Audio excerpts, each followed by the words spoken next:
Assalamualaikum and hi everyone. So today my group from group 7 want to presenting about chapter 5 which is director. But let we introduce ourselves first. Hi and Assalamualaikum. My name is Nusha Zaila Miti Mustafa and matrix number is 20211226 and 73. Hi, my name is Muhammad Syawidi bin Maizan. Matrix number is 2030883892. Assalamualaikum and hi everyone. My name is Putri Balkis binti Mega Ahmad. My ID number 2021107311. Section 2 of the Companies Act 2016 defines director as any person occupying the position of director of a corporation by whatever name called. Any person whose direction or instruction the majority of directors of a corporation are accustomed to act, and any alternate or substitute director. Directors are in charge of the day-to-day administration and management of the company. They are in charge of setting the company's strategic goal as well as ensuring that the company operation function properly. Executive director, non-executive director, independent directors, nominee director, alternate director or substitute director, and also associate director are some of the many sort of directors in the organization. So for the question A is, advise whether Zhu Jiang and Lai Ji can be appointed as a director of XLRB Berhad.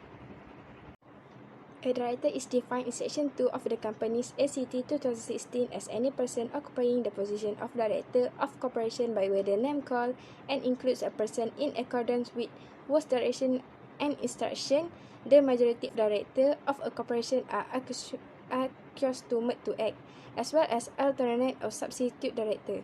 They must meet all the requirements and disqualification outlined in the Companies ACT of 2016. In the instance of Zhu Jiang and Lai Ji, it is possible that they will be appointed as a director of XLRBH Berhad if Zhu Jiang meets all the qualifications.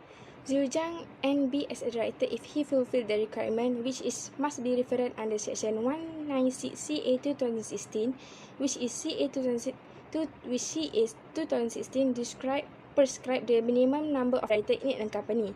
Section 1961 provide that private companies shall have a minimum of one director who ordinary residence in Malaysia by having a principal place of residence in Malaysia. For a public company, it should have a minimum of 2 resident directors. A person also should not hold office as a director of a company, or whether directly or indirectly be concerned with or takes part in management of a company, if the person is undischarged bankrupt. Next, to qualify as a director, one must generally dwell in Malaysia by having a primary places of abode in Malaysia according to Section 1964 of the Companies ACT 2016. The director must provide confirmation that he is habitually resident in Malaysia and has a permanent abode in Malaysia. Under Section 201 of the Companies ACT of 2016, a person who seeks to be nominated as a director must first make a declaration and grant his agreement to act. Then, under the Companies ACT 2016, a director must be at least 18 years of age. The Companies ACT 2016 also removed the age limit for the director of public companies.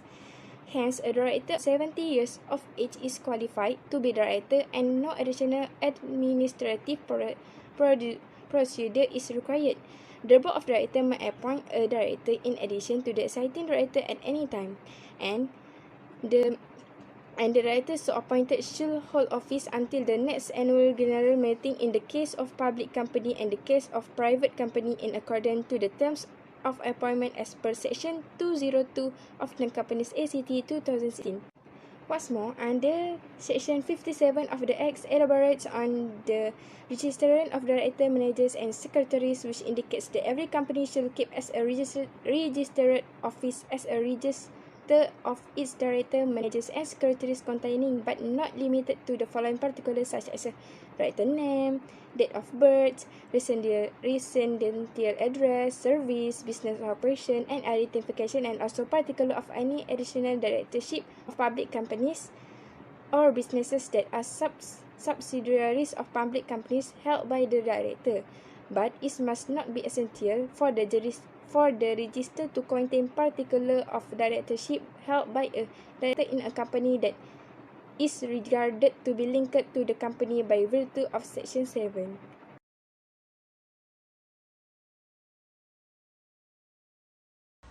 Thank you, Shaza. So now I'm going to explain the answer for the question B.